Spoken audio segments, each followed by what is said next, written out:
Hello! So here we are fixing up our infographic with the chart specifically. So here's our chart. I'm looking at the gravitational potential energy versus kinetic potential energy for this roller coaster here.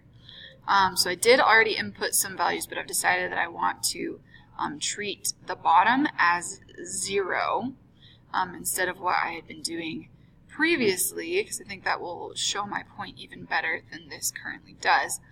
So at point A, our gravitational potential energy is 0, since our height is 0. Also, we've got a 0 at, what was the other point? D. D is the other point where it's 0.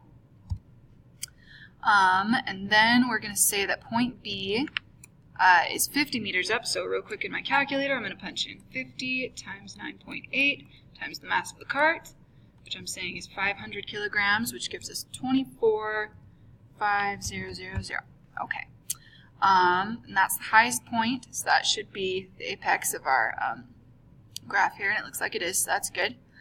And then we're going to say that this one is 25 meters up, so 25 times 9.8 times 500 is going to give us 122,500, which should be the same for over here.